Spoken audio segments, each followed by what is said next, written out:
Donald ట్రంప్ని role మోడల్గా తీసుకుని అబాస్ follow అవుతున్న నాయకులు ప్రపంచంలో చాలామందే ఉన్నారు. అదే కోవకు చెందిన జైర్ బోల్సనారో, బ్రెజిల్ చెందిన జైర్ బోల్సనారో ఇప్పుడు కష్టాలు పడుతున్నారు. మనకు తెలుసు బ్రెజిల్లో జైర్ బోల్సనారో చాలా పాపులిస్ట్ లీడర్ అనమాట. ఆయన కన్జర్వేటివ్ పాపులిస్ట్ రైటిస్ట్ లీడర్ అని చెప్పొచ్చు. 2022లో బ్రెజిల్లో ఎన్నికలు జరిగాయి. దానిలో జైర్ బోల్సనారో ఓడిపోయారు. ఆయన ఓడిపోయి సోషలిస్ట్ లీడర్ లులా డిసిల్వా గెలిచారు. అయితే 2021లో డొనాల్డ్ ట్రంప్ ఏ విధంగానైతే ఎలక్షన్ జరిగిన తర్వాత తను ఓడిపోయి జో బిడెన్ గెలిచాక అక్కడ అల్లర్లు సృష్టించాడో, అదేవిధంగా ఇక్కడ కూడా బ్రెజిల్లో జైర్ బోల్సనారో నిరసనకారుల్ని పంపి అక్కడ అల్లర్ని సృష్టించాడనమాట.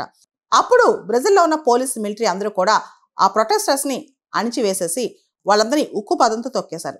దాంతో జైర్ బోల్సనారోకి దిక్కు లేకుండా పోయిందనమాట. ఆయన చాలా దేశాల దగ్గర నుంచి అసైలం కూడా అడిగారు. రీసెంట్గా కూడా అర్జెంటీనా దగ్గర రాజకీయ శరణార్థం అడిగినట్టు తెలుస్తోంది అనమాట. అంతేకాదు కొన్ని రోజులు హంగేరియన్ ఎంబసీలో కూడా ఉన్నట్టు తెలుస్తోంది. అమెరికాలోని ఫ్లోరిడా రాష్ట్రంలో కూడా చాలా కాలం ఆయన ఉన్నట్లు తెలుస్తుంది అనమాట. ముఖ్యంగా ప్రస్తుతం బ్రెజిల్లో ఉన్న లులా డిసిల్వా ప్రభుత్వం జైర్ బోల్సనారో పైన సెడిషన్ కేసు, దేశద్రోహం కేసు కూడా పెట్టిందనమాట. దాంతో పోలీస్ ఇన్వెస్టిగేషన్ స్టార్ట్ అయింది ఆయన పైన. పోలీసులు పూర్తి స్థాయిలో జైర్ బోల్సనారో చేసిన పనులన్నీ కూడా కంప్లీట్ గా పెద్ద ఛార్జ్ షీటే ఫైల్ చేశారు. దానిలో ప్రత్యేకంగా ఎలక్ట్రానిక్ ఎవిడెన్స్ కూడా బ్రెజిల్ సుప్రీంకోర్టుకి సబ్మిట్ చేశారనమాట.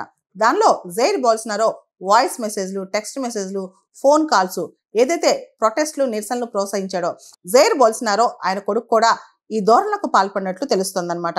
దాంతో బ్రెజిల్ సుప్రీంకోర్టు జైర్ బోల్సనారో అరెస్ట్కి ఆర్డర్ చేసింది. ఆయన ఇప్పుడు హౌస్ అరెస్ట్ లో ఉన్నారనమాట. రీసెంట్ గా లులా డిసిల్వా అమెరికాకి సంబంధించిన ఒక టీవీ ఛానల్ సిఎన్ఎన్కి ఇంటర్వ్యూ ఇస్తూ మీ దేశంలో డొనాల్డ్ ట్రంప్ 2021లో అల్లర్లు సృష్టించాడు, ఎన్నికలు ఓడిపోయిన తర్వాత అక్కడ అమెరికాలో ఇదంతా సాధ్యమైంది, కానీ బ్రెజిల్లో ఇది సాధ్యం కాదు, బ్రెజిల్లో ఇది పెద్ద దేశద్రోహం, మేము రాజ్యాంగాన్ని ఖచ్చితంగా ఫాలో అవుతాం, ప్రజలను ఎవరైనా రెచ్చగొడితే మేము అస్సలు ఊరుకోమని చెప్పి స్టేట్మెంట్ కూడా ఇచ్చాడు. దాంతో డొనాల్డ్ ట్రంప్కి చాలా కోపం వచ్చింది. రీసెంట్గా మనకు తెలుసు డొనాల్డ్ ట్రంప్ బ్రెజిల్ పైన 50% టారిఫ్ వేశాడు. ఆ టారిఫ్ వేయడానికి ఇది కూడా ఒక కారణం అనమాట. ముఖ్యంగా బ్రెజిల్లో ఉన్న లెఫ్టిస్ట్ గవర్నమెంట్ డొనాల్డ్ ట్రంప్కి నచ్చడం లేదు, వాళ్ళ పాలసీస్ కూడా నచ్చడం లేదనమాట. అయితే బోల్సనారో డొనాల్డ్ ట్రంప్కి చాలా క్లోజ్. డొనాల్డ్ ట్రంప్కే కాదు, ఇజ్రాయెల్ కూడా చాలా క్లోజ్ అనమాట.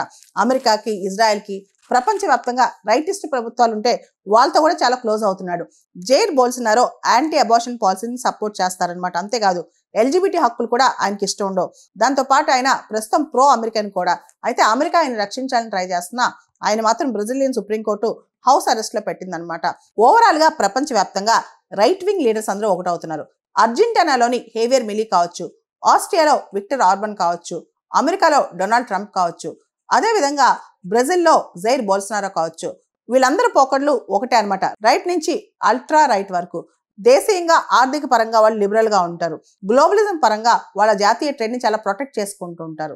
అదేవిధంగా సమాజం పట్ల, సోషల్ ఇష్యూస్ పట్ల చాలా కన్సర్వేటివ్ గా ఉంటారు. వీళ్ళందరూ ట్రెండ్స్ ఒకటే.